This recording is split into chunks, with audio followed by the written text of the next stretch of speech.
Bienvenidos y bienvenidas a La Educación a Debate, un espacio audiovisual de Fundación Juan Uña, patrocinado por Fundación CB y abierto a la sociedad, en el que queremos invitaros a pensar juntos sobre educación.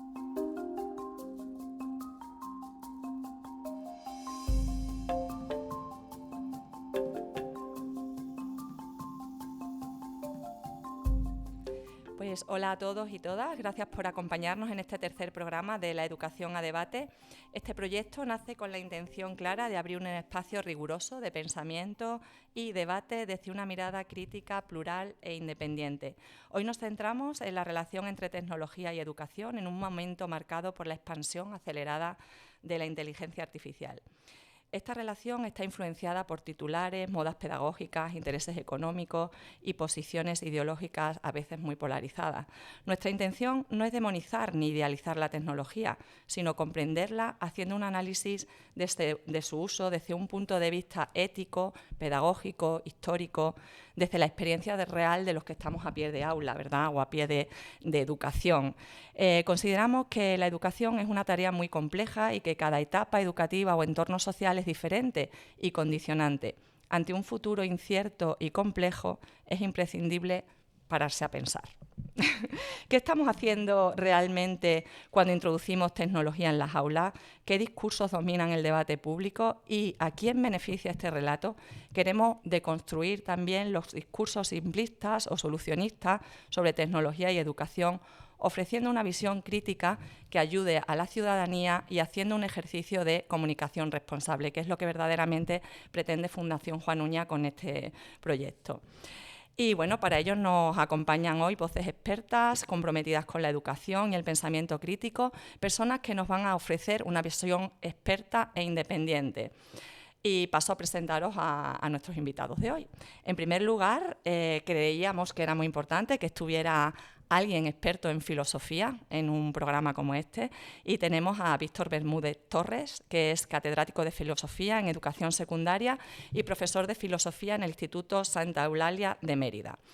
Hasta 2025 ha trabajado como asesor técnico docente en el área de la educación para la sostenibilidad y la ciudadanía global de la Subdirección General de Cooperación Territorial e Innovación Educativa del Ministerio de Educación, así como en la Subdirección General de Orientación Académica del mismo Ministerio, en donde ha coordinado la redacción de los actuales currículos educativos en filosofía, ética y ciencias sociales.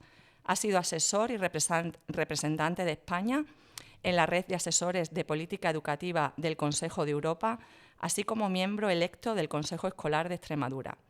Además, Víctor, tú has publicado muchos libros también y más de 40 artículos académicos sobre didáctica, currículum, educación en valores cívicos y democráticos o ética, incluyendo también ética de la inteligencia artificial, que está muy relacionado pues, con todo lo que vamos a hablar hoy. Ha participado además en proyectos universitarios de investigación relacionados con la educación y ha colaborado con el Máster de Formación del Profesorado de la Universidad Autónoma de Madrid. También es colaborador honorario con el Departamento de Filosofía, Lógica y Filosofía de la Ciencia de la Universidad de Sevilla. Es además docente en la Universidad de Mayores de aquí, de la UNEX, de Extremadura, y Premio Internacional de Innovación Educativa de la Fundación GSD, presidente de la Comisión de Educación de Red Española de Filosofía y vicepresidente de la Asociación de Filosofía para Niños y Niñas de Extremadura. Colabora también como divulgador en varios medios de comunicación como Radio Nacional de España, Canal Extremadura, y es columnista habitual del grupo Prensa Ibérica. Recientemente, además, ha publicado con otros autores un libro que también te invitamos a venir a presentarlo en otra ocasión, Defensa de la enseñanza de la filosofía, trayectorias en Iberoamérica. Y bueno, decir también que uno de los objetivos de Fundación Juan Uña es establecer sinergias con otras entidades sin ánimo de lucro. Ya hemos citado una aquí, la de la Asociación de Filosofía para Niños, que es genial. Yo en concreto he tenido contacto también a través de otra asociación de colaboración, y también estás en la Sociedad Científica de Mérida, ¿verdad? Que son ambas organizaciones sin ánimo de lucro. Pues nada, bienvenido, Víctor. Muchas gracias por invitarme. Vale, y en segundo lugar tenemos a Guillermo Gervasini, que Guillermo es catedrático de farmacología en la Facultad de Medicina de la Universidad de Extremadura, con una amplia trayectoria docente, investigadora y de evaluación universitaria. Desde 2004 desarrolla una amplia labor docente en titulaciones de ciencias de la salud, no solo en medicina, sino también en veterinaria, en enfermería, en fisioterapia.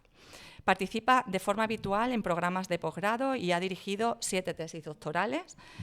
Colabora activamente en las tareas de orientación universitaria, tutorías, evaluación de la docencia. Todo eso nos interesa mucho porque vamos a hablar de educación y tecnología en distintas etapas educativas. En este caso, pues estamos aquí más en representación de infantil y primaria, pues quizás yo, Víctor más en secundaria, bachillerato, aunque también eres profesor universitario, él en la universidad y luego Carlos de forma independiente y de forma en otras enseñanzas posobligatorias, ¿no? Bueno, como decía Guillermo, además, desde 2010 coordina el grupo de investigación FARCLIN, dedicado al estudio de la influencia genética en distintas patologías y tratamientos, así como al desarrollo de algoritmos predictivos de enfermedad y complicaciones clínicas. Mantiene una estrecha colaboración con profesionales sanitarios en estudios clínicos, especialmente en el ámbito de las enfermedades renales y el trasplante, los trastornos de la conducta alimentaria y la leucemia infantil, en cooperación con diversos servicios hospitalarios de aquí de Badajoz.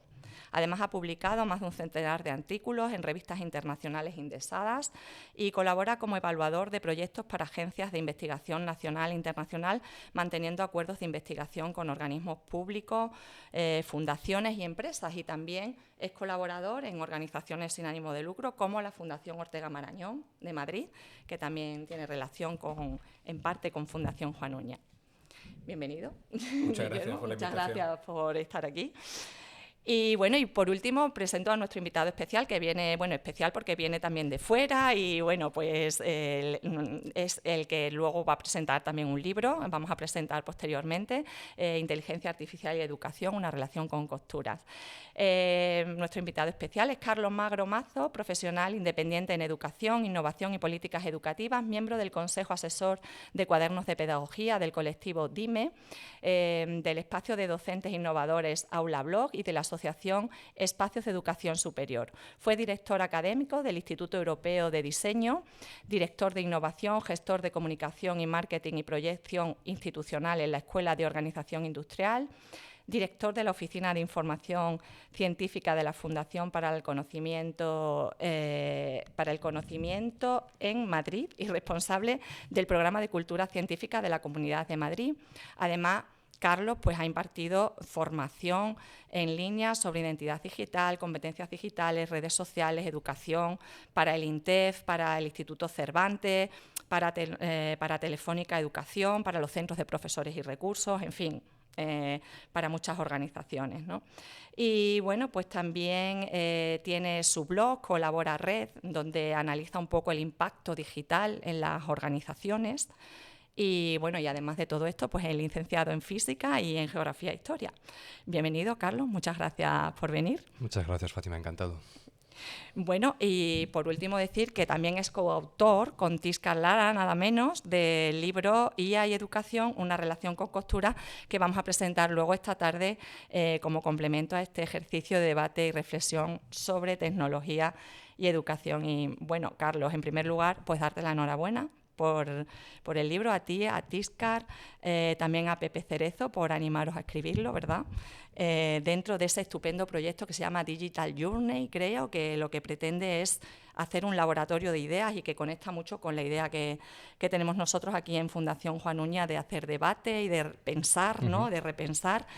Y bueno, que trata de analizar eso, el impacto que tiene la digitalización en la sociedad y bueno, pues decirte que me han encantado algunas citas del libro porque además conectan con la esencia de la Fundación Juan Uña, de la Institución Libre de Enseñanza. Citáis a Manuel Bartolomé Consío, citáis a Emilio Lledó, que dice: recordar y pensar requiere tiempo y silencio, que es lo que nosotros vamos a hacer aquí en un contexto donde la fascinación por lo nuevo eclipsa muchas veces la comprensión profunda. A veces necesitamos tiempo para recordar y pensar, ¿no? En los centros educativos, en la sociedad en general. Así que cuéntanos, Carlos, por qué este libro no es un libro, uno más de inteligencia artificial y educación. Cuéntanos. La inteligencia artificial pues era una de esas cosas que estaban ahí por venir. Y a partir del 2022 se han publicado infinitos libros, infinitos informes, infinitas guías, recomendaciones, todos los días. Es imposible seguir esa literatura gris, ¿no? que sale. La mayoría de ella es bastante aburrida, y también el libro seguramente es aburrido, ¿no? Pero la mayoría de ella es bastante aburrida, repite cosas, repite lugares comunes, repite posicionamientos, casi diría que compra un marco bastante sencillo, que es el marco de las grandes tecnológicas, y luego un poco lo lava, ¿no? O le da una pequeña vuelta con una especie de lavado ético, ¿no? De lavado de pensamiento crítico. Este es más o menos un resumen un poco ¿no? de lo que yo creo que hay en él, ¿no? Y sin embargo, bueno, pues nos animamos a hacerlo y ahí está.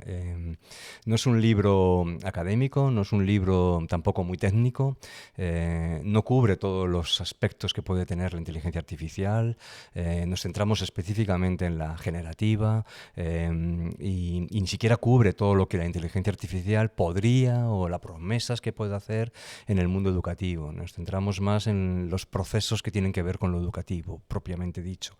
Dejamos un poco de lado las cosas que tienen que ver con la gestión, ¿no? Que también son importantes. Y no sé, le corresponde a quien lo lea juzgar si es un libro más. Yo, al final, seguramente bueno, sí. A nosotros desde luego no nos ha parecido un libro más, sino que lo hemos elegido precisamente por eso, por toda la relación que tiene, por las citas también que tienen que ver con la Institución Libre de Enseñanza, que es nuestra filosofía de la Fundación Juan Uña, y porque tiene este posicionamiento crítico, ¿no? Que es lo que nosotros buscamos, ¿no? Entonces, ¿crees que hoy es más urgente desarrollar capacidades críticas en el alumnado y desviar costuras, ¿no? O sea, desvelar, costuras, como dice, una relación con costura, que incorporar herramientas a la escuela, ¿no? O a los centros educativos? Sí, sin duda. Esto tampoco es novedoso. Quiere decir que llevamos décadas sabiendo que lo instrumental es secundario. Lo instrumental no solo de la tecnología, también lo instrumental de las metodologías o lo instrumental de muchas cosas en la escuela, en general en la vida, es siempre secundario. Es importante, no quiero decir que no sea importante, pero en realidad uno va a la escuela para aprender a pensar o para ser capaz, entre otras cosas, pero para ser capaz de comprender el mundo. Y comprender el mundo siempre ha sido difícil, incluso complejo. No va a menos esa complejidad, está aumentando. Y lo vemos todos los días. No es fácil leer el mundo, no es fácil entender lo que pasa alrededor nuestro, no digo en lo macro, sino también incluso en las vidas personales o en lo micro o en lo que nos pasa alrededor. Uno va a la escuela un poco para ¿no? desarrollar esa capacidad de leer el mundo, y eso tiene que ver claramente con una capacidad que la podemos llamar como queramos. No sé, aquí sabéis muchísimo más que yo seguramente si tenemos que llamarla pensamiento crítico o no, pero desde luego capacidad de problematizar las situaciones, capacidad de no aceptarlo todo, no comprarlo todo, ¿no? Ser capaz de poner un pero a las cosas, de darle la vuelta, de mirar las costuras. ¿No? La metáfora es una metáfora que surge al final del libro y que tiene muchos juegos, ¿no? Pero uno de ellos es esta idea también de que al final educar es ayudar a desvelar costuras. Al final las desvela cada uno, pero la educación tiene que ver con desvelar costuras. Unas costuras que muchas veces nos quieren ocultar o se quieren ocultar. La tecnología juega ahí muchos papeles y yo creo que es importante. Y es importante también tener en cuenta que ser crítico no es estar opuesto a algo, ¿no? O sea, la crítica no tiene que ver con la oposición, la crítica tiene que ver con la capacidad, ¿no? de problematizar, de poner en cuestión, de dudar, ¿no? Y de construir, ¿no? con otros y con otras, y esa es un poco la postura que tomamos, y tratando de no pasarnos, en el sentido porque no es fácil, ¿no? También moverse en una línea que quiere ser crítica, pero no quiere caer ni en el pesimismo, ¿no? sino que mantenga una cierta capacidad de esperanza, ¿no? para ¿no? Pensar en mundos mejores. Sí, muy bien. Pues bueno, luego ya a las 7 vamos a presentar el libro con más profundidad, pero bueno, ya que este programa va de tecnología y educación en general, no solamente de inteligencia artificial y educación, pues me gustaría comenzar también abriendo un poquito el debate y abriendo los ojos de la ciudadanía hacia las tipologías de discurso que ahora mismo están en boga, ¿no? Con el término de pantallas en educación, ¿no? Yo creo que en mi opinión está habiendo un discurso un tanto más alarmista, sanitario, que vincula las pantallas con la salud mental, la economía de la atención y tal. Otro más político regulatorio con propuestas de prohibición, de regulación, pero que hace un poco a veces un uso un poco electoral, partidista del tema, creo yo, ¿no? También hay otro tipo de discurso un poco más nostálgico, restaurativo, que queremos volver al libro de texto, pero luego también está la parte de la pantalla, el one-to-one, ¿no? Que es el libro de texto en la pantalla, con lo cual ahí hay otra problemática, ¿no? O el discurso ya más tecnofóbico selectivo, que es decir, que se rechaza la presencia de la tecnología en la escuela, pero luego fuera la tecnología está en todos lados, ¿no? Está en la casa, está el niño durmiendo con el móvil hasta las tantas, pero vamos a prohibirlo en la escuela. Entonces, ¿qué pensáis de todo eso, ¿no? De estos discursos que además tienen gran presencia mediática y está cualquiera que esté en el scroll, el día a día, lo que le va saliendo es todo eso, ¿no? Entonces, ¿vosotros qué creéis? ¿Que se puede hablar hoy de escuelas con pantallas y sin pantallas, de centros educativos con pantallas y sin pantallas? ¿O qué opináis de todo esto? A ver. Bueno, pues si queréis, por hablar un poco, depende bastante del entorno educativo que estemos hablando, obviamente. Comentábamos antes que hay gente aquí, bueno, de primaria, de secundaria, de la universidad. Yo puedo hablar de la universidad, que es lo que conozco, y bueno, no es que tenga sentido con y sin pantalla. Ahora mismo en la universidad es impensable hablar de una universidad sin pantallas. A lo mejor a la gente le llama la atención, pero si tú entras a una universitaria ahora mismo, por lo menos en los grados donde yo estoy, no se ve absolutamente a nadie con un boli en papel. A nadie, completamente a nadie. Todo el mundo tiene un portátil o una tablet, están tecleando apuntes o bien tomando apuntes con un puntero digital encima. Y si yo necesito un boli y tengo que pedir un boli, pasa un buen rato hasta que alguien saque un boli. Y no solo eso, después todas las asignaturas tienen en Moodle, que es la plataforma digital de la universidad, tienen un curso paralelo, donde el profesor cuelga los recursos que cree necesarios para los estudiantes. Así que, desde el punto de vista, digamos, universitario, ya hace... No ha sido, digamos, muy reciente, pero por lo menos 10 años, 5 o 10 años, que no se ve un papel en las clases. Muy interesante. ¿Vosotros, Guten Víctor, qué opinas tú de todo esto? Bueno, a ver, yo creo que todos esos discursos que has dado tenemos que asumirlos de entrada como pues, un estado de opinión que tiene su justificación, incluso para descalificarlos también tendríamos que tener una justificación, porque algo de verdad hay en todos ellos, me parece a mí. Yo introduciría, Fátima, un discurso, vamos a decir, que yo llamaría, un poco cogiendo tu alusión al pensamiento crítico y un poco pues lo que acabo de decir, un discurso crítico integrador, por decirlo de una manera clara, ¿no? Donde se recoja pues un poco pues el juicio de valor que fundamentado casi siempre en la práctica, quizás una práctica no sistemática ni una práctica, vamos a decir, científica, pero sí una práctica que tiene su valor, y aportando pues algo más, o subrayando al menos, por ser muy breve, pues algo que es fundamental en cualquier perspectiva educativa, que es que pues en educación hay que educar. Y claro, prohibir es vamos a decir, es una forma de educar muy al límite, por decirlo de una manera suave, ¿no? Y claro, pues una educación integral con sentido, vamos a decir, contextualizada, hoy no puede prescindir de la tecnología, porque como hemos dicho, pues la tecnología está en todos sitios. Los padres que protestan por digamos, el abuso de la tecnología lo hacen a través de grupos de WhatsApp. Nosotros estamos grabando ahora pues un objeto tecnológico y ninguno estaría dispuesto, yo supongo, aquí a prescindir de ningún elemento tecnológico que facilite su tarea. Ahora, eso sí, el problema fundamental es cómo hacer un uso, o sea, cómo educar en el uso adecuado de la tecnología, que es el punto, supongo, interesante desde un punto de vista educativo. Es el único, por mi experiencia en el ministerio, pues ahí pues hemos hecho pues todo un conglomerado legislativo normativo para que esté presente en el aula pues una cierta perspectiva ética en el uso de la tecnología y teniendo en cuenta también elementos como la salud y la seguridad y todo ese tipo de asuntos, pero lo fundamental que es el trabajo docente no lo puede, digamos, desarrollar la ley, tiene que ser una competencia del profesor y de la ciudadanía que trabaje junto con el profesor y que exija a la educación pues este tipo de tareas. No es nada fácil, yo creo que Carlos lo ha vivido en primer plano al escribir ese libro. No es nada fácil educar en un uso adecuado de la tecnología porque no sabemos exactamente qué es un uso adecuado y porque muchos docentes no tienen la formación, por ejemplo, ética o no tienen el tiempo para formarse en ese aspecto que es el principal. Claro, y porque además es que en educamos entre todos, ¿no? También está la familia, está... Entonces, bueno, pues educar, pero siempre está el debate ese del uso, que realmente, históricamente, la tecnología, el debate ha existido siempre, ¿no? Y bueno, pues desde que en los años 30 también, bueno, pues escribieron el ensayo este del cine en las aulas, ¿no? También se criticó el cine en el New York Times porque iba a ser peligroso las películas para el alumnado, ¿no? Entonces, claro, ¿qué nos cuentas, Carlos, tú de esta parte? Tomando la idea esta de que prohibir está en el límite, yo sería incluso más fuerte. Prohibir es antieducativo.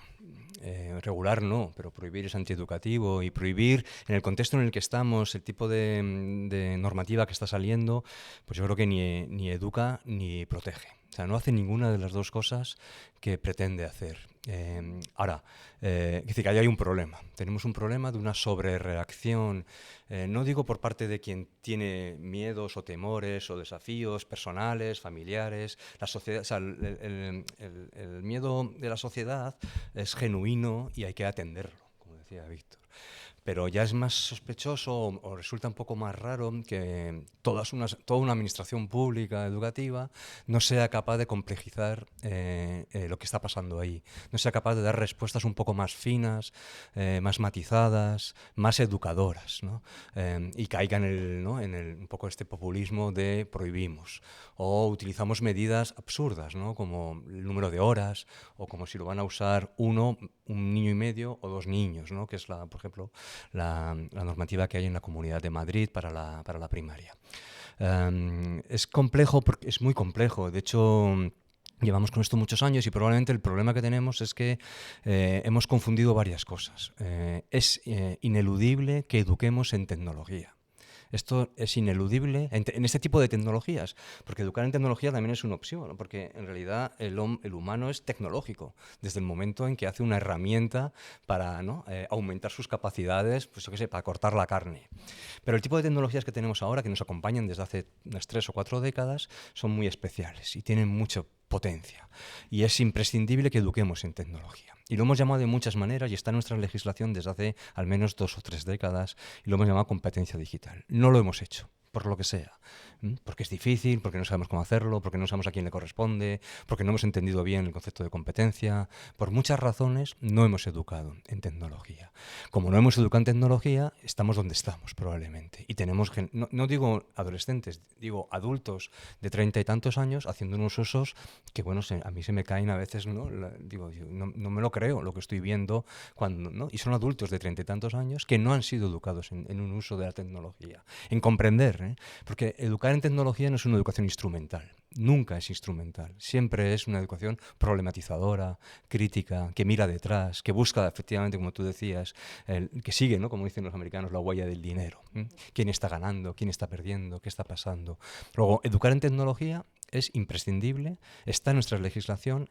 Nos cuesta muchísimo hacerlo. Y yo no digo que sea fácil, pero cada año que pasa sin hacerlo, y ahora con la IA ya se nos desborda, estamos generando un problema. La otra cosa que confundimos es qué pasa con la educación con tecnología. Y eso ha estado en el aula toda la vida, ¿no? La pizarra, me da igual lo que cojamos. En esto hay de todo, porque claro, nos hemos dejado llevar también por la fascinación de la tecnología, por una especie de determinismo solucionista que nos venden, ¿no? Las grandes tecnológicas nos dicen, esta tecnología va a solucionar tus problemas, va a solucionar tus problemas de aprendizaje, tus malas conductas, la desmotivación de tus alumnos, no, vas a darle al botón de la solución, que es la tecnología, y lo hemos comprado. ¿No? También las administraciones han han comprado. ¿no? La misma que ahora mismo está prohibiendo, hace 1 año y medio estaba gastando varios millones de euros en instalar pantallas. Luego, ya vemos ahí que, ¿no? Y claro, es delicado porque no sabemos. Esto es una cosa al final de práctica, de uso, de buenas prácticas, de ejercitar, de probar cómo, ¿no? En qué momentos, para qué, cuándo no, cuándo sí la tecnología puede apoyar el aprendizaje y cuándo está, ¿no? aminorando el aprendizaje. Luego, el tema es muy complejo y no lo vamos a resolver desde luego ni con la prohibición, ni con las simplificaciones de tecnología igual a pantalla, ni con esta idea de pensar que porque yo regule en términos de prohibición dentro de la escuela voy a quitar las problemáticas que existen fuera de la escuela. Porque probablemente el lugar más seguro para, ¿no? para manejar tecnología en estos momentos sea la escuela. Es el único lugar en el que nos podemos permitir que haya tecnología. Necesitamos más tecnología, porque es un lugar en el que educamos, en el que hay adultos, en el que hay acompañamiento, en el que hay mediación, todo eso que necesitamos y que fuera, desde luego, pues no está supuesto que lo haya. Luego veis que el tema, bueno, a mí me parece que es tremendamente complejo, pero si tuviésemos que empezar por algo sería tomarnos en serio la educación en tecnología en nuestros centros educativos. Y bueno, volviendo a esto de las pantallas, Guillermo, tú que estás en el ámbito de la salud y eso, ¿conoces datos fiables? Porque hay mucho discurso también en cuanto a que las pantallas influyen en la salud mental de los adolescentes. ¿Hay datos sobre pantallas y salud que tú conozcas o que...? Sí, a ver, lo primero es definir qué es un uso excesivo de pantalla y yo creo que eso es casi imposible de definir porque depende primero del niño, de la familia, del entorno socioeconómico, en fin, depende de muchísimas cosas. Sí que se dan medias en los estudios que a mí me parecen a todas luces excesivas, pero se dan medias de 5 horas para niños de entre, digamos, 8 y 13 años y sube hasta 8 horas para niños entre 13 y 18. Medias, digamos que habrá picos. Y sí que hay datos que ligan ese uso excesivo, muy excesivo, a datos de salud mental. Datos como depresión, síntomas como depresión, ansiedad, trastorno de déficit de atención, hiperactividad, etcétera. Por muchas causas. Puede ser deprivación del sueño. Se sabe que la deprivación del sueño es un desencadenante de estos trastornos. Que los trastornos, no pensemos que el uso de pantallas va a producir una esquizofrenia. No, los trastornos en la mayoría de los casos están ahí y pueden ser desencadenantes. Otro efecto, sobre todo, que yo creo más importante, es la falta de interacción social del niño. Un niño que está 8 horas al día con una pantalla no tiene una interacción social con otras personas frente a frente. Y eso pues tiende al aislamiento y el aislamiento también es un desencadenante. Había un estudio el año pasado, para los que hacemos estudios clínicos, muy inalcanzable, que son un estudio que siguió a 10.000 adolescentes a los que se le hizo una evaluación psicométrica al principio y a los 2 años y se registró un poco los cambios y se asoció esos cambios al uso de pantalla y sí que hay una asociación estadística muy importante con estos síntomas que comentaba antes, sobre todo depresión y ansiedad, con todas las limitaciones del mundo, porque estos estudios no es un estudio de la tensión arterial, que tú mides la tensión arterial y es un número y eso es objetivo. Síntomas psicopatológicos no es tan fácil, muchas veces son autorreportados, muchas veces son reportados por los padres, con todo el sesgo que eso conlleva, en fin. Pero con eso, con todo y con eso, sí que hay, en mi opinión, sí que hay datos fehacientes. También es verdad el uso de pantallas excesivo, depende de qué pantallas también. Eso te iba a preguntar, si son móviles, son ordenadores, son... En los estudios que he revisado no hay una diferencia clara. Todo el mundo coincidirá que jugar a un videojuego a las 4 de la mañana pues no es sano para un niño de 13 años, pero quizás es menos sano estar 2 horas en un grupo de WhatsApp del segundo de la ESO criticando a otros chicos que están en el grupo de WhatsApp también. O una chica de 12 años que cuelga una foto en Instagram y tiene que leer los comentarios después de esa foto. Yo he trabajado muchos años en trastorno de la conducta alimentaria y el uso de las redes sociales ha sido una bomba para los psiquiatras. Desde que están en las redes sociales se ha disparado, pero se ha multiplicado muchísimo. Tenemos a niñas de 9 y 10 años en las consultas de la conducta alimentaria y sí que hay, hablando con los psiquiatras, sí que hay, no en todos los casos ni mucho menos, pero sí que hay una incidencia grande de uso de redes sociales en este tipo de personas que, por supuesto, repito, las pantallas no están causando trastorno de conducta alimentaria, no es eso, sino que hay personas que pueden ser problemas de autoestima, problemas de lo que sea, y pueden ser más susceptibles a este tipo de cosas. Vale. ¿Queréis intervenir en esta parte? O... Sí, sí. Sí, yo te iba a preguntar que por qué es tan peligroso que un chico esté mirando una pantalla a las 4 de la mañana y quizás no un libro. Sí, pues quizás son convencionalismos sociales que tenemos. Yo a mi hijo no le dejaría leer un libro a las 4 de la mañana en un martes, eso desde luego.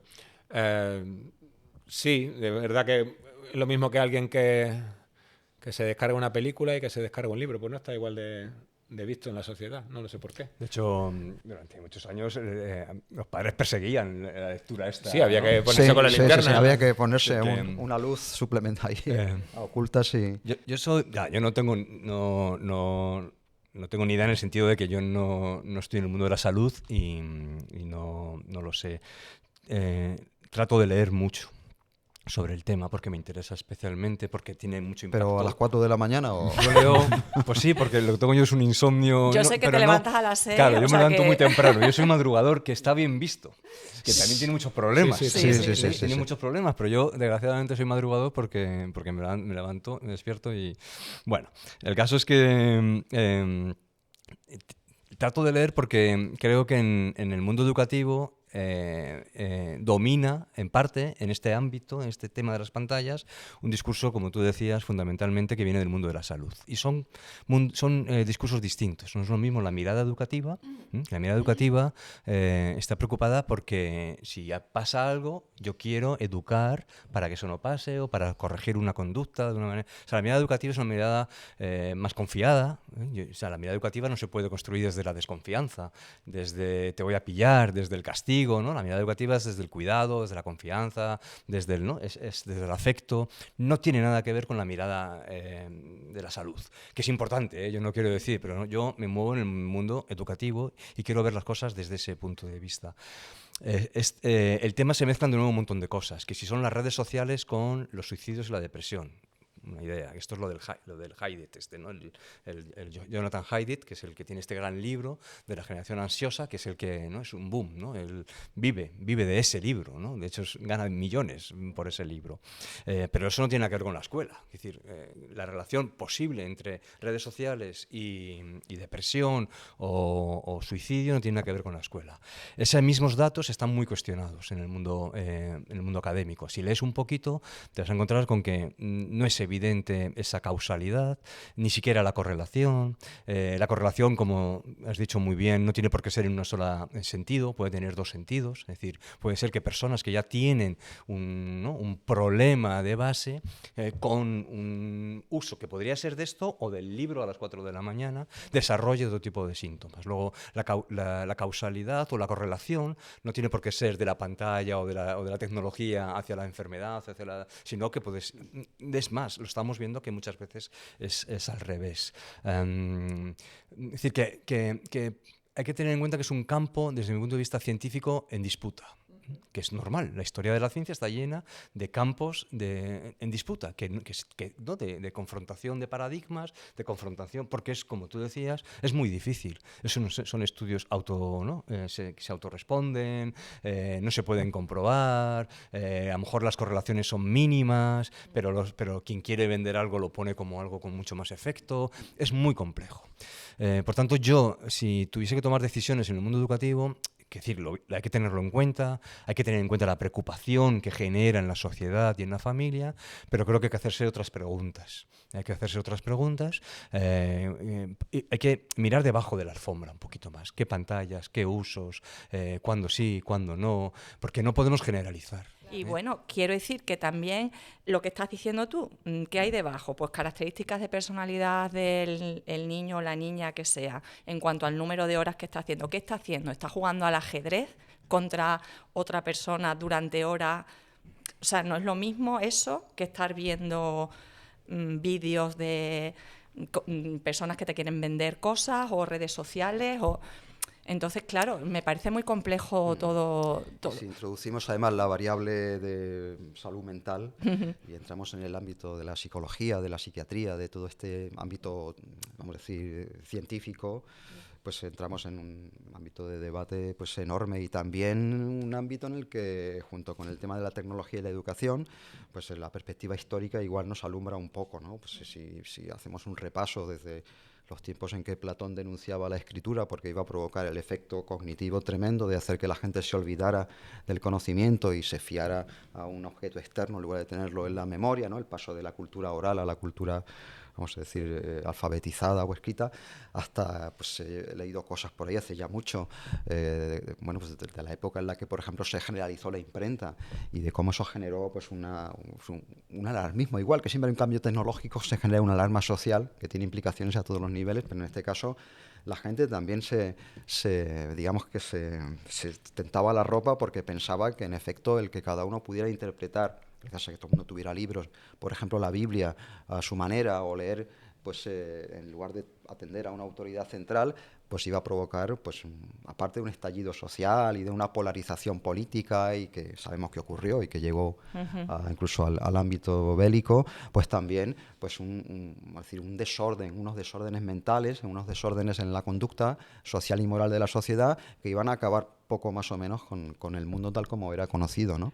Y eso te hablo del siglo XVII, XVI. Si hablamos de principios del siglo XX, cuando apareció o se generalizó la cultura audiovisual contemporánea a través ya sabéis, ¿no? De los medios de comunicación, la televisión, luego la radio, luego la televisión, primero el cine, pues la alarma social que generó este cambio tecnológico también era, vamos a decir, estaba en el orden, estaba en las portadas, ¿no? de los medios de entonces, ¿no? Es decir, que si tomamos abuelo de pájaro, la cuestión del tema de la conexión entre la salud, el alarmismo social, con la pantalla, ¿no? Como símbolo un poco superficial, valga la redundancia, porque la pantalla es justo la superficie de todo esto, y lo comparamos con otras épocas, vemos que igual tendríamos que tener un poco de prudencia a la hora, como decía muy bien antes Carlos, de establecer medidas totalmente demagógicas también, a mi juicio, como lo de prohibir los móviles en los centros educativos, donde además el móvil es ya parte de la identidad de un adolescente. Robarle eso es prácticamente,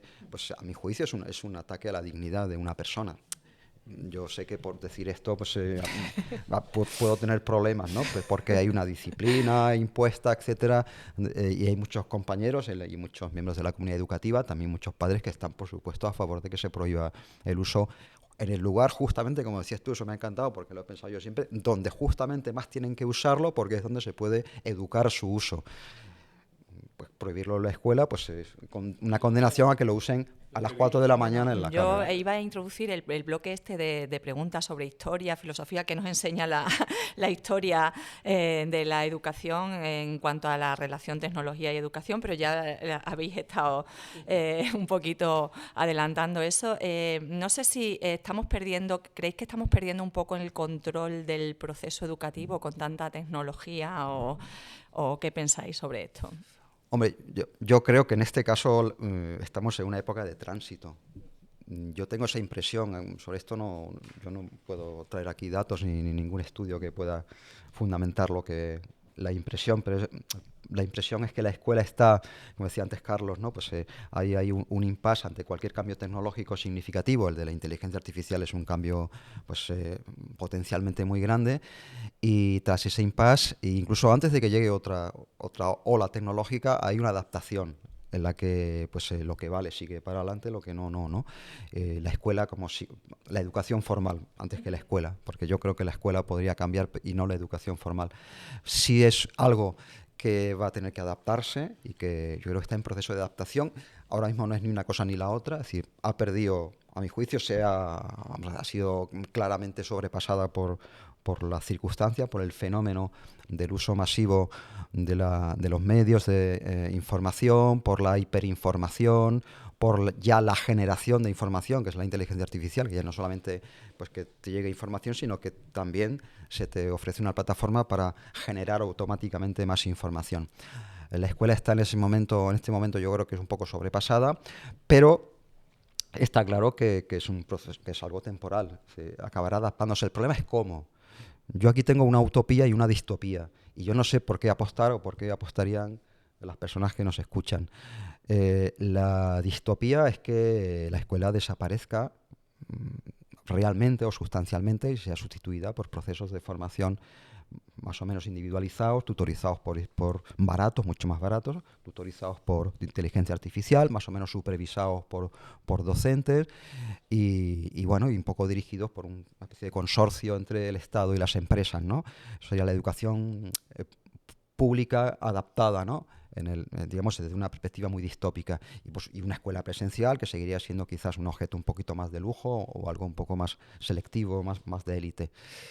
La utopía es que seamos capaces de renovar la escuela, en el sentido que decíamos antes, de articular realidades y no solamente discursos normativos o legislativos, y que implementemos un enfoque escolar integral realmente eficaz en torno a la tecnología, en donde la tecnología se reduzca a lo que realmente es siempre.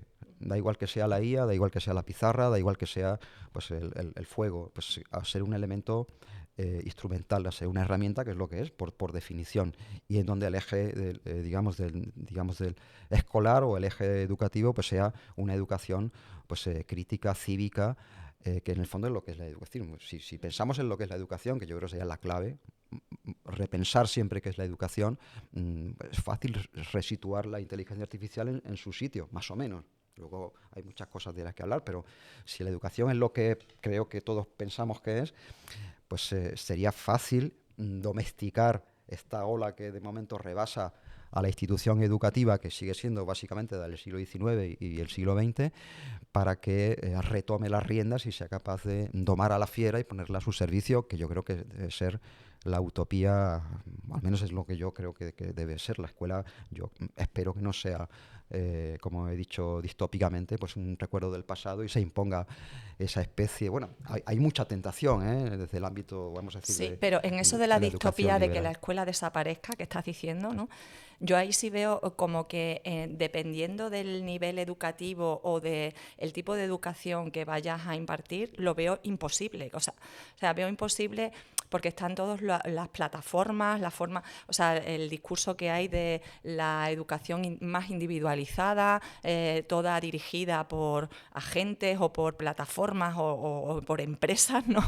Pero yo, por ejemplo, que yo me muevo en el ámbito de la educación especial, de la atención a la diversidad, de los alumnos más pequeños, yo trabajo en un centro donde todo el alumnado es de etnia gitana y están en contextos muy vulnerables, donde también se ve mucho cómo no hay que prohibir el móvil, sino en la escuela enseñar a usar el móvil, porque además tienen familias que no tienen esas estrategias para poder educar a esos niños en el uso del móvil. Con lo cual, quiero decir que yo lo de que desaparezca la escuela lo veo como imposible en determinados niveles educativos. Por ejemplo, Fátima, es una tendencia, no es un bloque monolítico. Sí, habría gradaciones, habría niveles, habría una socialización sustitutiva de menor calidad. En fin, sería muy complejo imaginarlo, pero no es que desaparezca del todo. Obviamente, en el nivel infantil, por ejemplo, la escuela se tiene un papel social, vamos a decir, de conciliación laboral. Es decir, habría que andarse con detalles, pero lo que yo quería remarcar es una tendencia que no un cambio radical ni monolítico, ¿no? Una tendencia hacia procesos de educación más individualizados, más mecanizados, más automatizados, más con ese esquema un poco ingenieril, ¿no? De la educación como un proceso productivo que se optimiza a través de la inteligencia artificial y donde además es un proceso más barato, en fin. Simplemente era un apunte distópico, habría que hablar mucho. Bueno, sí, no, es que además es que eso está ahí, ¿no? Esto está ahí, pero yo pienso en mi alumna de 8 años que no tiene habla, o sea, que no habla, porque tiene un problema complejo del lenguaje y que yo tengo que implementar un sistema alternativo de comunicación, como sea el bimodal o lo que sea, y además que tiene unos padres que están en un contexto muy vulnerable. O sea, ¿eso cómo se hace con como una plataforma? No sé si me explico, ¿no? Entonces, ¿tú qué piensas, Carlos? No, bueno, que estamos o sea, que el sentido de la escuela está en disputa, siempre ha estado en disputa y este es el punto importante. O sea, en realidad la tecnología es muy secundario, lo importante es que pensemos para qué sirve la escuela, cuál es el sentido de la escuela. Y esto no está tan claro, ni siquiera lo tenemos compartido. Por eso ahora mismo conviven imaginarios muy distintos. Tú los has citado más o menos, pero hay un imaginario reaccionario, fuertemente reaccionario en estos momentos, que quiere vendernos una escuela del pasado que nunca existió, pero que sí sirvió a unos poquitos. Una escuela elitista, clasista, pero eso que hace 20, 30 años no se escuchaba, ahora lo escuchamos con voz fuerte, no solamente por parte de las familias, incluso por parte de cierto profesorado. Luego hay un imaginario de reacción, vuelta a un pasado que ya sabemos que no es para todos, es para unos pocos. Hay un imaginario que es al revés, que va hacia adelante, que es absolutamente solucionista en lo tecnológico y que pretende, efectivamente, no lo va a decir y es muy difícil que esto suceda, pero damos pasos en esa dirección, que en el fondo es un imaginario desescolarizador. Quiere acabar con la escuela. La desescolarización de los 70 era una desescolarización emancipadora. Quería acabar con la escuela de Foucault, ¿no? La escuela que nos castigaba, que nos controlaba, que nos vigilaba.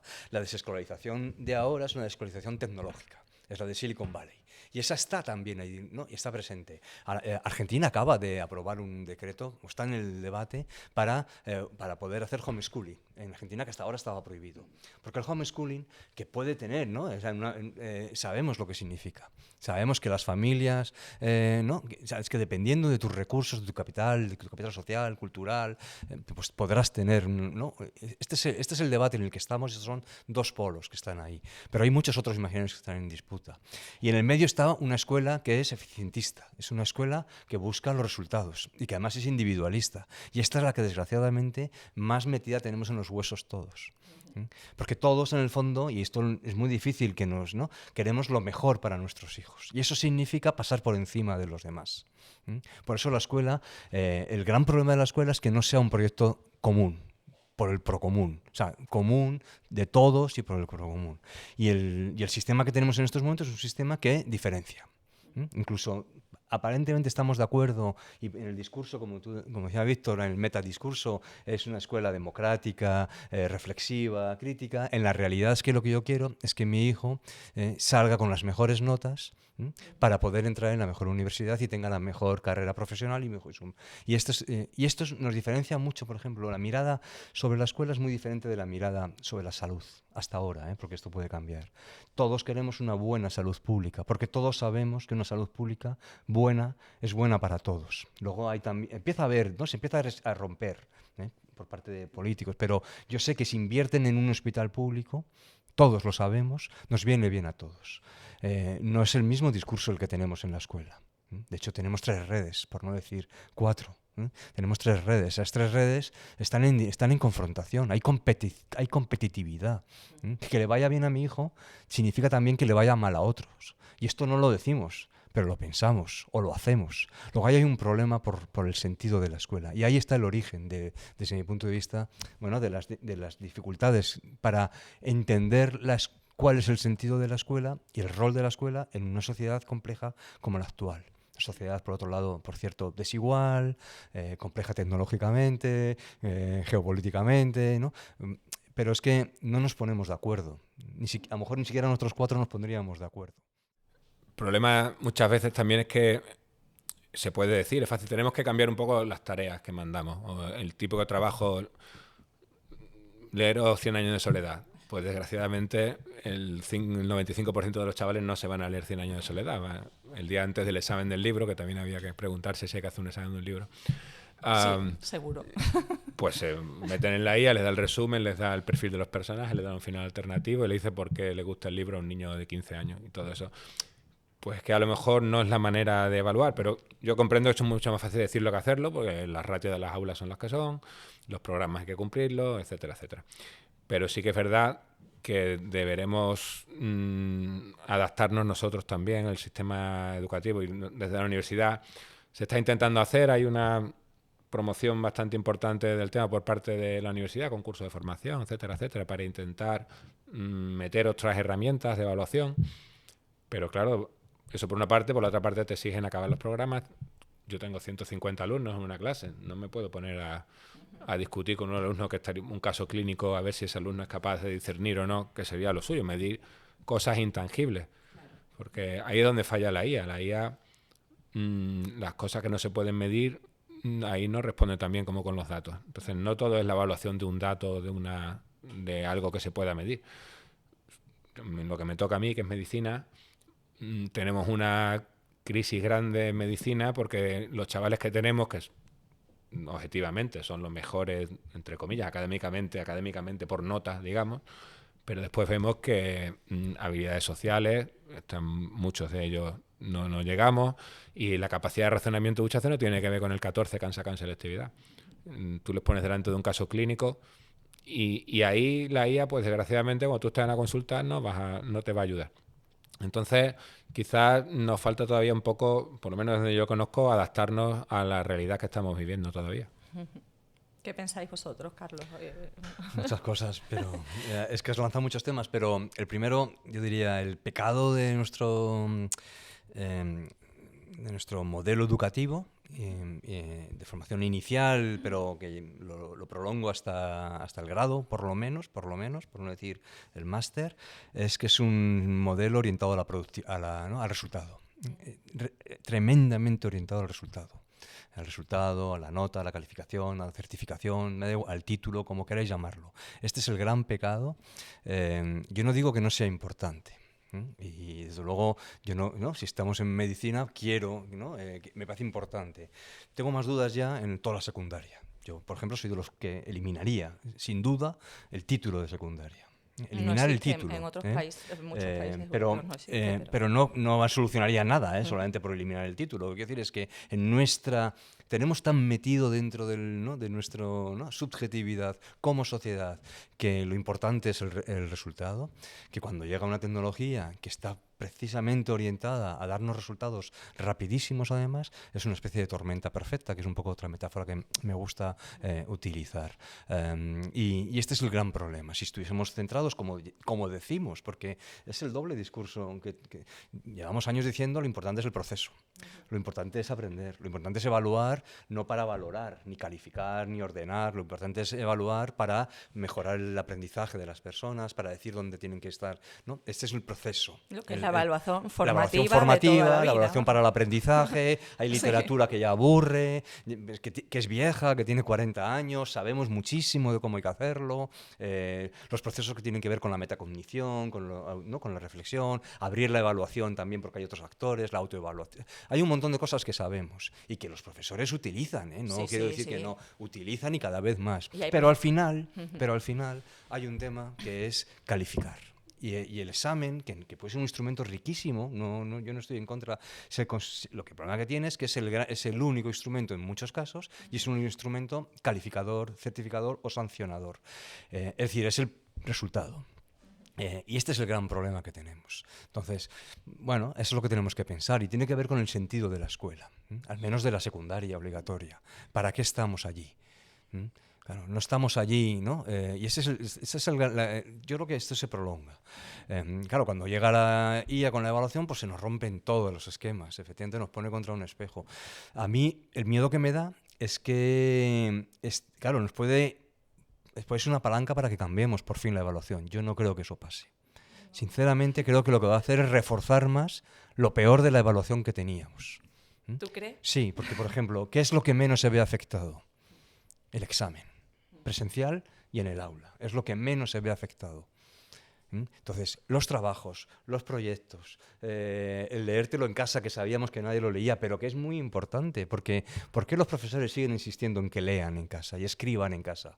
Porque no son procesos cualquiera. Pero depende de cómo tú plantees. Claro, el tema está cómo lo planteo, si lo acompaño, si es léete el Quijote o vamos a leer este capítulo, lo discutimos en clase, pero leer es importantísimo.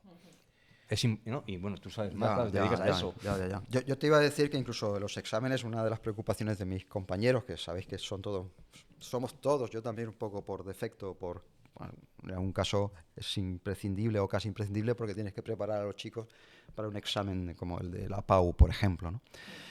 Pero claro, es un problema, es decir, la principal tarea de un docente para muchos de mis compañeros es la tarea administrativa de calificar, como tú dices, ¿no? Donde además se muestra más lo que en fin, el interés también de las familias, el tema de la ratio, perdón, el tema ¿no? de la entrada en la universidad, ¿no? Es decir, todo eso incluso está viéndose también alterado por la IA, ¿no?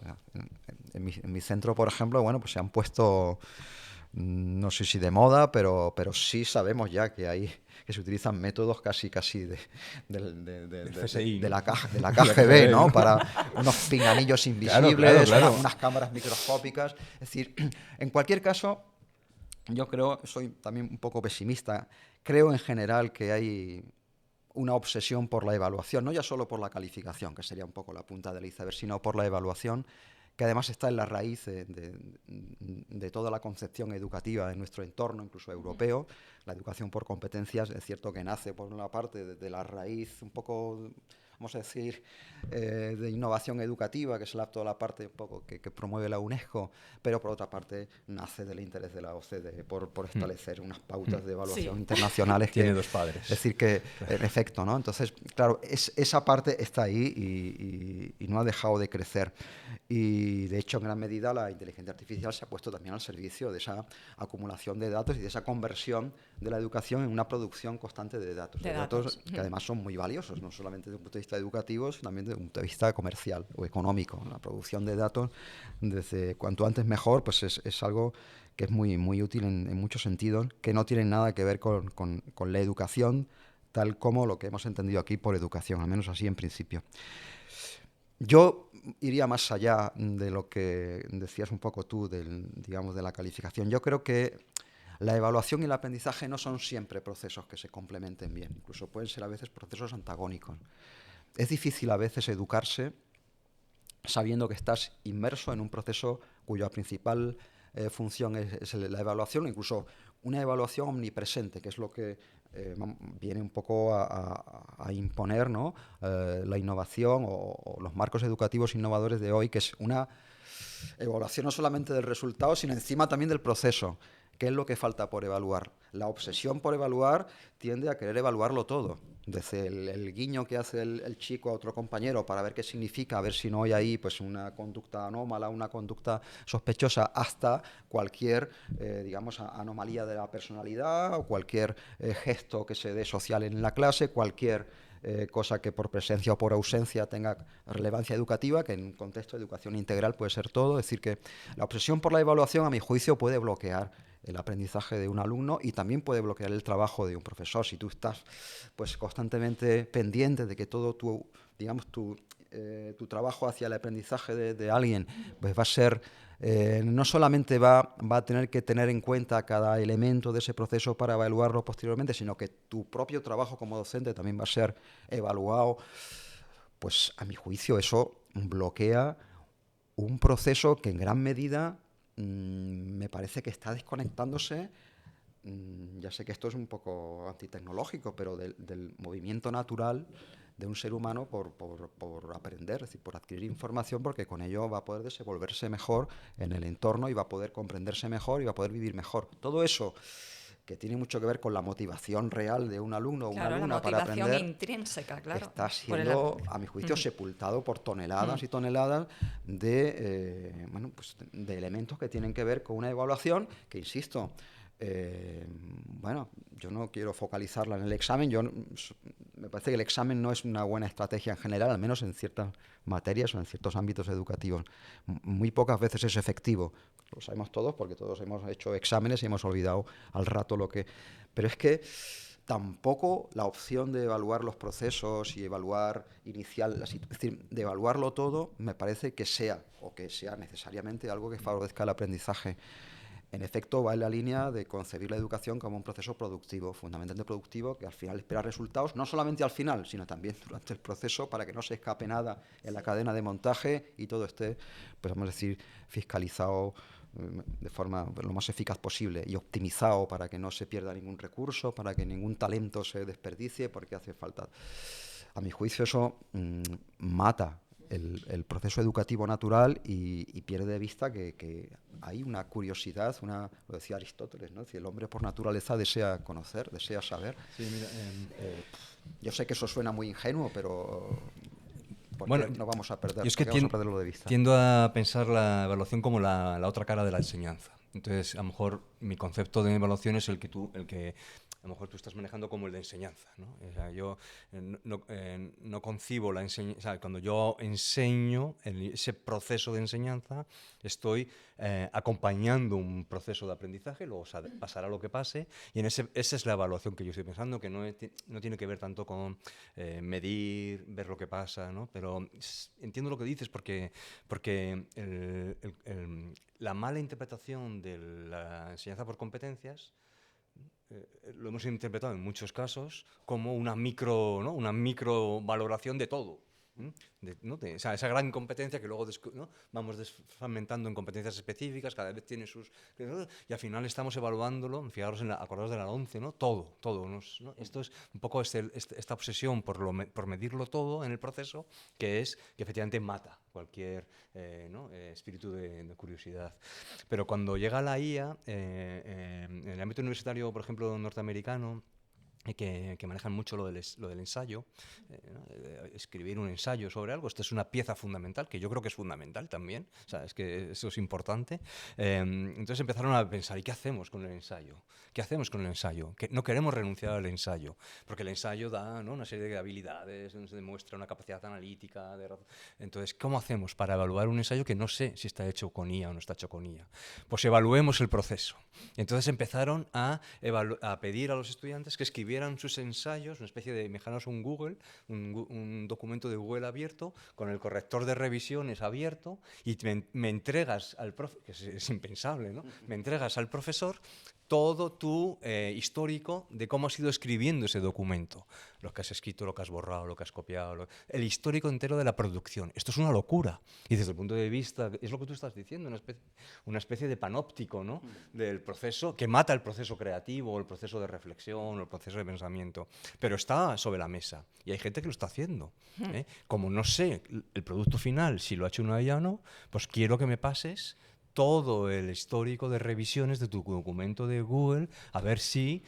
¿no? Pero eso en un entorno realista. En un entorno es imposible, pero probablemente en un entorno americano, de seminario de Ivy League, de seminario, que tienen 20 estudiantes, lo pueden hacer. Sí, Otro de los grandes problemas que tenemos, claro, hemos creado un sistema que desconfía totalmente, pero desde pequeñitos. Entonces, claro, ahora tú cómo le cuentas a un estudiante de 15 años que es importante que se lea ese libro que te le he mandado a leer. Si yo sé que solo me vas a poner una nota al final y da igual, porque he visto mis compañeros que han visto un vídeo, o sea, ¿no? Entonces, la falta porque, o sea, que lo que hay que trabajar en el fondo, y esto también es muy utópico, es que los estudiantes desde pequeñito comprendan que lo importante no es la nota, lo importante es aprender, y lo importante es esto que te estoy... Esto es muy complicado, pero hay profesores que lo consiguen. Hay profesores que consiguen, de historia, de filosofía, de matemática, que consiguen que los alumnos, digamos, casi lleguen a amar su materia y a querer, ¿no? Y de hecho hay estudiantes ahora mismo que tú les preguntas y son más responsables de lo que pensamos nosotros con su uso que hacen de la IA, porque no quieren perder ciertas capacidades, ciertas competencias, y quieren esforzarse ellos y esto es más de lo que parece también. Luego hay una mezcla de cosas... Es curioso, Carlos, que subrayes lo que debería ser educar de una forma, vamos a decir, básica. Sí. O sea, educar es justamente transmitir esa necesidad o esa afición por el conocimiento, que es lo que teóricamente mueve también al profesor a trabajar en ese ámbito. Es decir, que lo que tú has dicho como algo utópico, como algo idealista, como algo excepcional, como algo que a veces pasa, debería ser la norma. Es decir, no entiendo otra forma de educar. Otra cosa que no sea eso, no es más que un simulacro de educación, que en el fondo lo que es un proceso administrativo, tienes que pasar, es una especie de rito de iniciación más o menos doloroso, tú pasas unos trámites, unos exámenes y te dan el título ese que decíamos antes, pero eso no es educar, eso es simplemente que tienes que pasar por el aro, ¿no? Y yo creo que eso que decías tú de la Universidad Americana, yo también lo he vivido eso en la facultad, pues bueno, sí, se buscan cada vez, pues vamos a decir, digamos, actividades donde aparentemente pues haya pues procesos cognitivos que no sean fáciles de imitar por la IA, pero eso es un camino, a mi juicio, pues que no lleva a ningún sitio. Es decir, cualquier cosa que tú puedas expresar en lenguaje natural lo puede simular la IA. Y tampoco es el camino en cuanto que, insisto, no es educación, de nuevo es forzar a que alguien pues pase por un determinado aro sin tener que estar convencido previamente de ello, ni estar con la motivación suficiente. Eso es un simulacro. Que sea muy complejo educar de verdad y por eso todos nos apeguemos al simulacro y que sea lo más general, bueno, eso no deja de ser pues un poco consuelo de tontos, ¿no? Es decir, bueno, pues sí, todo el mundo hacemos esto más o menos porque es muy difícil, pero es cierto que cuando uno confía en el alumnado se lleva sorpresas morrocotudas. Cuando hablas de la confianza, en la Universidad Americana precisamente, y yo da clases un tiempo, para que veáis lo de la confianza en ciertos entornos, en esta universidad, cuando hacíamos los exámenes, nos teníamos que salir los profesores. Claro. Y porque se veía mal esa desconfianza hacia los Eso alumnos. también me lo ha comentado. Pero mira qué poderoso es ese mensaje. Y nosotros no salíamos. Y tú, si te plantean esto, ¿qué haces como estudiante? ¿Te vas a poner a copiar? No, allí no. Seguramente no. No, allí no. Porque dices, joder, me están dando toda la confianza. Pero eso se sigue haciendo ahora también. No hay En que ir a la alguna- Universidad Americana. Yo Sí, solo aquí. he vivido cuando yo he estudiado filosofía. Me acuerdo del primer examen que hicimos de ética. El profesor dijo, bueno, yo confío en que os vais a portar como caballeros. Dijo eso, pues un hombre, vamos a decir, con cierta edad, ¿no? Y se fue durante las 2 horas o 2 horas y media que duró la prueba y nadie. Nadie copió. Pero probablemente ese acto educó más, ¿no? Que 20.000 charlas y 20.000, ¿no? Este es un acto educativo. Salirse del aula y decir, ahí os dejo, ¿no? Y esto, si lo hacemos desde pequeñitos, sería distinto. Yo sé que en medicina, no sé cuánto querrán que a ella les haga las tareas y copiar. Entiendo que poco, porque entiendo que que ellos quieren desarrollar unas... No, pero mira, soy padre de una alumna de medicina también y usa mucho la IA. Claro. Pero desde mi punto de vista, Bien. la usa muy bien. Claro. Creo. Es que depende, vamos al principio, ¿no? Que la tecnología, como siempre, está un poco en el uso que se haga de ella, ¿no? Y en cómo cada persona la utilice, pues puede ser buena, puede ser peor o no. Pero es una buena radiografía el uso que se hace de la IA en educación, sobre todo obligatoria, de justamente de algo de lo que somos responsables nosotros y no el alumnado, que es justamente de la poca eficacia real de los procesos o de la poca educación que hay en procesos que nominalmente son educativos. Es decir, que la IA nos está diciendo muchas cosas. Sí. En cuanto a la evaluación, en cuanto a lo que no funciona, en cuanto a lo que no era más que antes que un simulacro mejor llevado, más oculto, más vistoso, y ahora ya es un escándalo. Porque, es decir, y bueno, y eso está bien. Eso, si no nos hace reaccionar eso, no sé qué nos va a hacer reaccionar para que replanteemos la forma de trabajar y aquello en lo que educamos y desde dónde educamos y para qué y que, claro, en fin. Pues sí, y el tema de las capacidades también, si se están cambiando o no, quiero decir, el hecho de delegar tanto, no solamente el alumnado, sino los adultos, ¿no? Delegar, por ejemplo, redacción de correos, hacer estructuración de artículos, eso va a cambiar un poco las capacidades de las personas o va a mejorarlas, o los que son, no quiero decir que sean más mediocres o menos, van a tener más posibilidades gracias a que pueden hacer eso y antes no podían escribir libros y ahora pueden. No sé si me estoy explicando. ¿Qué pensáis de eso del tema de delegar tanto en la IA? ¿Cómo afecta a lo cognitivo? En el libro desarrollamos un poquito, yo esta tarde también hablaré un poquito, no tenemos ni idea. La conclusión es que no tenemos ni idea, es demasiado pronto. Hay un montonazo, cada vez más estudios, pero son todos muestras pequeñas o son débiles como estudios y además es que no tenemos longitud, ¿no? Tenemos 3 años de... hay que tomárselo en serio, creo. Yo soy de los que opino que hay que tomárselo en serio y con un poco de sentido común. Una excesiva descarga, ¿no? O una delegación, más que una descarga cognitiva, porque la descarga cognitiva es hacer esto. O lo que hago yo aquí, ¿no? Descargar cognitivamente lo llevamos haciendo toda la vida, que es no puedo tener en la cabeza todo, me apunto aquí para no olvidarme.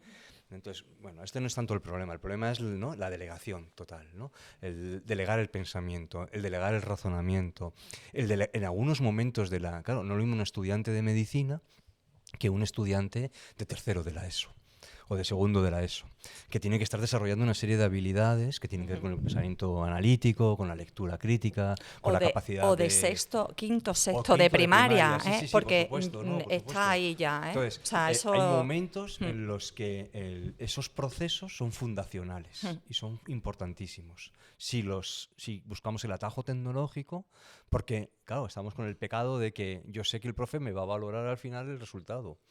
Y entonces, este es el gran peligro que tenemos.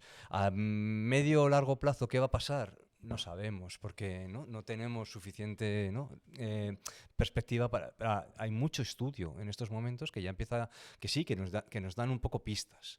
Yo los leo, los intento entender, los difundo, más que nada como ojo, pero ojo. Piensa en tu contexto, con tus estudiantes, de qué edad son sus contextos sociales, cómo te mueves, porque ahí es cuando será importante que tengas más o menos cuidado. Evidentemente, alguien que tiene muchas competencias muy bien desarrolladas, pues estamos en otro escenario, que también pueden pasar cosas, porque todos hemos perdido capacidades porque las hemos delegado a la tecnología, pero a lo mejor no son críticas, no son fundamentales para sobrevivir. Pero hay otras que sí. Yo, Carlos, más que una delegación, fíjate, hablaría de un cierto desplazamiento. Es decir, yo por la experiencia que tengo en mi alumnado, que es alumnado de bachillerato, más o menos normal, es decir, clase media, con una cierta predisposición, es decir, en un contexto más o menos medio, en general, desarrollan, yo sé que desarrollan, porque luego de manera informal y en actividades que no son las que hacemos en clase, desarrollan perfectamente el razonamiento, desarrollan perfectamente la capacidad dialéctica, desarrollan la lectura, leen mucho. Los chicos hoy leen más que antes. Es que lo que pasa es que no leen lo que nosotros queremos, pero leen más que antes. Y lo que ocurre es que para tener tiempo para razonar con sus amigos, para dialogar en su medio, para leer lo que quieren, necesitan acabar cuanto antes con las tareas obligatorias que poco tienen que ver con su vida. Esa es otra. Es que ahí... Utilizan la IA para quitarse trabajo de encima, pero no para suplantar su capacidad, sino para aplicar esa capacidad y entrenarla en otros ámbitos que están fuera de control, están fuera, digamos, del ámbito de la escuela formal. Y eso sí que es interesante, porque, en cierto modo, la IA cumple un papel, vamos a decir, de eliminar, por una parte, burocracia en los burócratas, pero también el alumnado descubre o certifica, y nosotros también como docentes, que gran parte de lo que hacemos nosotros cuando damos clases de historia, de filosofía o de química es pura burocracia. Es, de nuevo, un trámite administrativo que ellos se pueden quitar de encima fácilmente con la IA para seguir aprendiendo lo que realmente les interesa, porque todo chico quiere aprender. Otra cosa que no quiere aprender justamente lo que tú estás enseñándole ni el currículum que están obligados a aprender. Y en ese sentido la inteligencia artificial es una buena herramienta para ellos, para que puedan salir un poco de ese simulacro educativo que es el administrarles ciertos conocimientos pese a ellos, que es un poco la definición de lo que casi siempre, por desgracia, hacemos un poco en el aula. Que es... Sí. Bueno, yo estoy un poco más preocupado, sin estar en el aula, con lo cual tengo menos perspectiva, pero tengo un poco más de preocupación. Pero en el fondo estamos apuntando al mismo. Es decir, si no se da valor a algo, eso efectivamente elimínalo. Es lo mismo que con la famosa burocracia de los docentes. Es decir, si la IA me quita un trabajo que no tiene ningún valor, o sea, yo no lo haría con la IA, quitaría ese trabajo que no tiene, ¿sabes? ¿No? Entonces, el problema, o sea, que la IA no tiene que sustituir lo que es burocrático, hay que quitar lo que es burocrático. Entonces, probablemente en la escuela haya muchas cosas que o no hemos sido capaces de transmitir el valor que tienen, o no sabemos hacerlo bien como docentes, o no lo tienen, efectivamente. Y entonces todo eso sobraría. Pero hay otras muchas cosas que pueden considerar nuestros alumnos que no tienen ningún valor y que nosotros sí sabemos que tienen valor. Ahora, nuestra responsabilidad es hacerles ver que esto, que es pasar por ese proceso, que puede ser aburrido, costoso, ¿no? que cuesta, tiene un sentido. Pero tenemos que explicarle el sentido de por qué quiero que escribas esto, por ejemplo. Sí, también hay una idea muy generalizada entre docentes. Hablo un poco de la universidad porque ya comentaba antes que están intentando implicar un poco más a la gente en el uso de la inteligencia artificial para docencia y tal. Y hay una idea ahora un poco extendida, y creo, a mi entender, que es errónea, que la IA te ahorra tiempo. Y te puede ahorrar tiempo en las tareas, como tú decías, mundanas y burocráticas, que ojalá desaparecieran, pero me temo que no. Y en la universidad, la parte de docencia no tanto, pero la de investigación es una carga a veces insoportable, y ahí es muy eficiente. Pero yo creo que un docente no creo que debería apuntar a que la IA te ahorre tiempo y ser más productivo porque vas a hacer más cosas. Tendrías que ser más productivo porque vas a hacer un mejor producto. Yo probablemente ahora tarde más en preparar una clase, pues porque a lo mejor pues con la IA hago un esquema de tal, preparo unos cuestionarios, o con la IA grabo un vídeo y, en fin, el producto, desde mi punto de vista, creo que es mejor. no me va a ahorrar tiempo. Y creo que son problemas y es que lo veo, porque cuando nos juntamos, tenemos ciertas comisiones de implantación de métodos digitales, la gente se desencanta porque tiene que estudiar, entre comillas, tiene que echarle tiempo. Y la idea es que la IA, es que esto me lo ha hecho la IA. Digo, es que esto no es así. La IA no te va a hacer una presentación de una clase, y si te la hace, cuando entra uno en YouTube para ver cómo se hacen presentaciones automáticas con la IA, y los mensajes de los vídeos son presentaciones de PowerPoint en 5 minutos, olvídate del Excel. Es así todo. Y eso no es verdad. Si tú haces una presentación de 5 minutos, la presentación no va a ser ni siquiera decente. Y eso falta todavía un poco en los docentes de interiorizarlo, creo yo. Pues bueno, se nos está acabando el tiempo. La verdad es que me hubiera gustado también que habláramos del tema de la ética, de si la inteligencia artificial es neutral, qué intereses económicos y todo hay detrás de todo eso. Pero bueno, quizá mejor os emplazo a que vayáis a la parte presencial de este proyecto que vamos a ir. O si queréis, iniciamos un poquito o terminamos con esa temática de la ética y la inteligencia artificial, es decir, si es neutral. ¿Es neutral la inteligencia artificial o qué pensáis? Y luego ya pues terminamos el programa damos paso a la presentación del libro Inteligencia Artificial y la Educación, ¿vale? ¿Qué os parece? ¿Bien? Sí. ¿Qué pensáis vosotros? ¿La IA es neutral?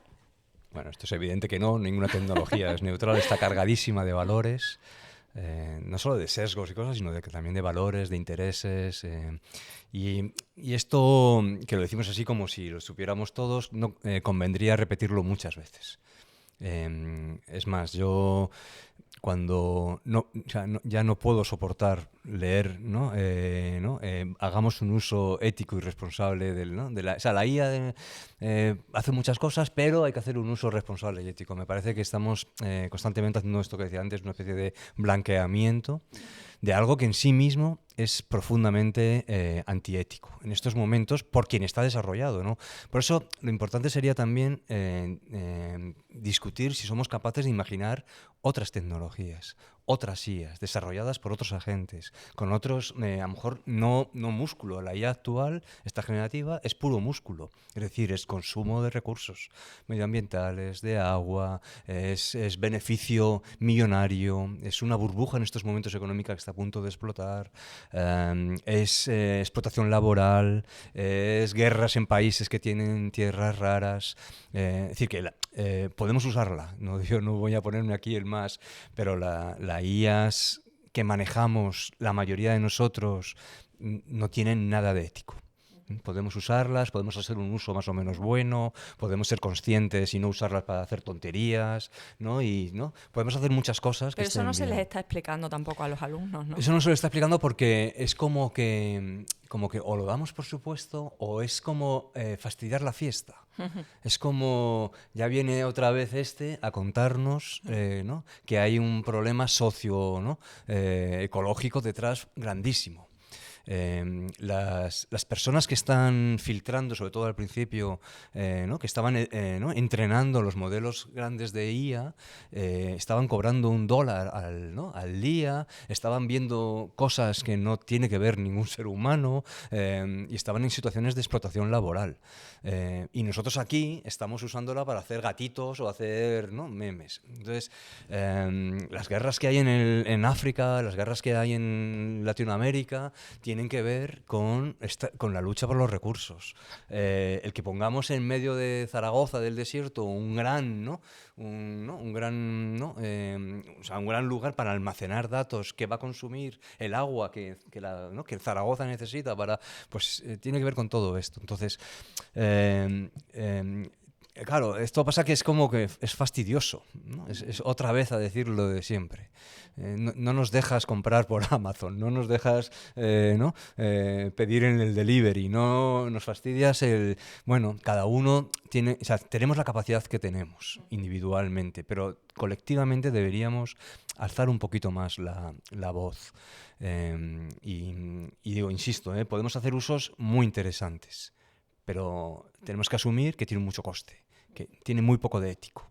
tienen muchísimo coste, más allá de los sesgos, de lo no neutral, de los datos, más allá de todo eso, que también es otro mundo, solamente en términos laborales, derechos humanos y ambientales, ¿no? Sin embargo, yo creo que vivimos en un mundo que es un poco, como tú dices, reacio a ese tipo de reflexión. No solamente porque algo es la fiesta, ¿no? La fiesta del consumo, por decir, como decías tú, ¿no? Sino porque vivimos en una cierta, yo creo, una cierta fantasía de que la técnica, de que el procedimiento, de que todo lo que tiene que ver con los medios, con los expertos, nos puede proporcionar una solución o una vía de solución aséptica, neutra a los problemas que no son más que son siempre problemas sociales y por tanto ideológicos, cargados de ética, cargados de valores, cargados también de política, inevitablemente. Y parece que hubiera un cierto tabú a intentar moralizar o a descubrir todo el trasfondo ideológico y moral que hay tras cualquier proceso en el que intervenga pues cualquier tecnología. Es una herramienta fundamentalmente, en cuanto se utilice, en cuanto salga incluso en su proceso de diseño, es ya pues un producto político, ético. Y tenemos la falsa idea de que podemos resolverlo todo, también la educación, pues a partir vamos a decir, del juicio de expertos a través de técnicas que sean moralmente neutras, ¿no? Pues mire, ¿no? Los principales problemas educativos, que son, sobre todo, fundamentalmente, qué es lo que vamos a hacer con esos chicos que están ahí, en qué vamos a educarlos y cómo, pues no lo resuelven ni los expertos en tecnología, ni siquiera los pedagogos, ni siquiera los docentes, ni siquiera los psicólogos. En principio los tiene que resolver la ciudadanía, porque la educación es un proceso de socialización colectivo donde tenemos que hacer sociedad. Y claro, eso exige tomar conciencia de que pues, aquí no hay nada que sea neutro y todo implica valor. Y lo que hay que hacer, por supuesto, es poner las cartas boca arriba, sacar fuera esas costuras, esos supuestos ideológicos, filosóficos, éticos, ontológicos, epistémicos que están detrás de cualquier tecnología, sobre todo una que es tan invasiva y tan inmersiva y que además está relacionada con una innovación educativa que también es cada vez más inmersiva. Porque yo en esto quiero hacer una pequeña digresión muy, muy breve, pero a mi padre le adoctrinaban de una manera muy tosca y por tanto muy poco efectiva. Tenía que cantar el cara al sol y izar la bandera en el patio todos los días y quizás ir a misa el domingo, pero el resto más o menos les dejaban tranquilo. Ahora no, es decir, ahora el potencial, vamos a decir, educativo, tanto por la intención de que sea una educación integral, tanto por los medios que hay puestos en ello, pues es prácticamente, aplastante. Es decir, tú puedes educar ahora a un chico por tierra, por mar y por aire, sus emociones, sus percepciones, sus relaciones sociales, haces dinámicas de grupo en las clases para que también intervenga el elemento social. Te preocupas porque lo estético esté vinculado con lo cognitivo, con lo emocional, hay una planificación. Claro, es importante preguntarse, pero ¿y qué le estás enseñando con todo ese dispositivo? Porque si estás enseñando algo que sea, vamos a decir, sospechoso o ideológicamente sospechoso o que directamente pueda ser perjudicial, estamos ante un problema. Justamente por eso conviene poner boca arriba cada vez con más fuerza y más ahínco todo lo que hay detrás de la inteligencia artificial y de cualquier otro procedimiento técnica o cualquier tentación de reducir la educación a un asunto de expertos o a un asunto tecnológico, porque ahí hay no ya un currículum oculto, como se decía antes, hay todo, un ecosistema ideológico y moral y político oculto y que es mucho más poderoso quizás que antes. Pues muchísimas gracias. Vamos a tener que ir cerrando el programa. Y bueno, como ha dicho Víctor ahora al final, que la educación es algo colectivo, social, de toda la ciudadanía, que eso es lo que pretendemos también con este tipo de proyectos, ¿no? De que esto llegue luego a mucha gente y os escuchen, ¿no? Las voces que estáis a pie de aula o en otros contextos. Y bueno, pues nada, invitaros ahora a la presentación del libro Inteligencia Artificial y Educación. Deciros que en el propio programa va a venir José Antonio Expósito a presentarnos su libro que se llama La rebelión de las musas, y vamos a hablar de metodologías, de innovación, de modas y que realmente no son innovadoras, ¿no? Sino que vienen también a lo mejor de la institución libre de enseñanza o de cuándo es el aprendizaje basado en el proyecto de Kilpatrick, ¿no? Entonces, bueno, pues invitaros a que sigáis escuchando estos programas, a que sigáis viniendo a participar cuando queráis en en el videopodcast de La Educación a Debate. Y bueno, me gustaría cerrar con palabras de Antonio Rodríguez de las Heras, que también lo citáis en el libro. Era patrono de la Fundación Juan Uña, desgraciadamente se lo llevó la COVID-19. Y bueno, pues él fue un visionario, ¿no? Adelantando que la palabra hablada iba a encontrar su lugar en esta sociedad pantallizada y que lo haría con una fuerza de transformación cultural muy importante. Por eso nosotros, y también inició él el movimiento este de levanta la cabeza, ¿no? Antes de que llegara la IA y todo, ¿no? De levanta la cabeza de la pantalla, ¿no? Entonces, bueno, pues quería cerrar con él. Además, Carlos y Tiscar lo citáis y decís en el libro que la utopía hoy es una necesidad para salir del presente. Las utopías se llevan mal con el poder porque arrancan con una disconformidad, con una crítica. Para que esa disconformidad no se convierta en frustración, la utopía aporta imaginación y creación de escenarios posibles. Este es un espacio, este videopodcast, ¿no? En el que esperamos que aporte eso, imaginación, reflexión, creación de escenarios posibles, y os agradezco mucho que hayáis estado aquí. Muchísimas gracias. Y bueno, para finalizar, si queréis recomendar una lectura a los oyentes, os lo agradezco. A ver, Carlos, ¿qué recomienda? Pues mira, iba a mirar, recomendaría, me leí, bueno, yo me paso el día leyendo, pero porque es lo que más me gusta, yo quiero jubilarme solo para eso, pero ahora en Navidad me leí una novelita del Nobel japonés que se llama Kazuo Ishiguro, que es Clara y el Sol, es una novelita muy pequeñita y me gustó mucho. Y está muy alineada con lo que estábamos un poco hablando. Clara es un androide. Esto es antes de la IA, está escrito un poquito antes de la IA. Clara es un androide y viven del sol. Los androides necesitan el sol para... Y en ese momento, es un poco la distopía que tú señalabas, no hay escuela. La sociedad no tiene escuela, los niños aprenden en pantallas, en casa. Y como no hay escuela, no hay socialización. Y como no hay socialización, necesitan de estos acompañantes androides amigos, que es Clara, que sus padres les compran para que, digamos, interaccionen con alguien más o menos como ellos. La novela es muy interesante, es muy sencilla, está muy bien escrita y bueno, esta es mi recomendación. Y nos hace pensar, ¿no? Nos hace pensar y nos da a pensar, que es lo importante. O sea, Vale. En ese sentido es tremendamente educativa. Víctor, ¿tú tienes alguna recomendación? Pues no lo había preparado, no tenía pensado. No sé, desde la óptica de la filosofía hay mucha reflexión sobre la técnica que podría ser útil, ¿no? Pues Ortega y Gasset, por ejemplo, tiene una enorme una reflexión sobre la técnica que es muy interesante, traída también de su maestro Heidegger, ¿no? Acerca de, bueno, pues el olvido del ser, esa expresión tan heideggeriana, tan filosófica, tiene también su lectura educativa, ¿no? Cómo nos hemos olvidado del proceso educativo, de esa apertura al conocimiento, que bueno, pues lo hemos convertido en un proceso objetivo, lo hemos objetivado como un proceso productivo, más o menos optimizable, olvidando que el conocimiento, la educación, es un momento, una aventura, ¿no? Creo que tú dices eso en el libro o en algo que leí, ¿no? Es un riesgo, es aventurarte, es abrirte hacia algo que es desconocido, es admitir la incertidumbre como un motor educativo y es promover todo eso frente a la concepción, vamos a decir, prefabricada, ¿no?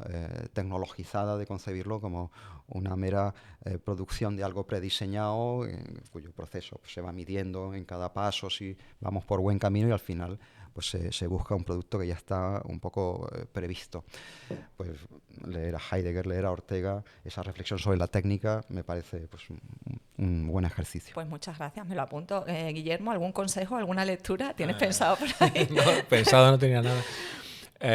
Bueno, hay un clásico que es Fahrenheit 451, que habla de una distopía. Creo que es la temperatura, el número viene de la temperatura a la cual arde el papel, creo recordar. Y bueno, tiene algo que ver, por lo menos está en la línea de lo que estábamos hablando. un mundo distópico que da bastante miedo desde un principio y a veces puedes encontrar paralelismo con lo que estamos viviendo ahora. Y donde los bomberos, en vez de apagar el fuego, Sí, ¿no? sí. Incendian las Incendian bibliotecas las que casas. encuentran, ¿no? Sí, sí, sí. Es un libro interesantísimo. Pues bueno, me apunto las 3 cosas que no las he leído ninguna. Yo nunca he sido buena lectora, la verdad. Bueno, pues muchísimas gracias y nada, hasta la próxima. Y os invito a que sigáis escuchando La Educación a Debate, el proyecto de Fundación Juan Uña en colaboración con Fundación CB. Muchísimas gracias. Muchísimas gracias. Muchas gracias.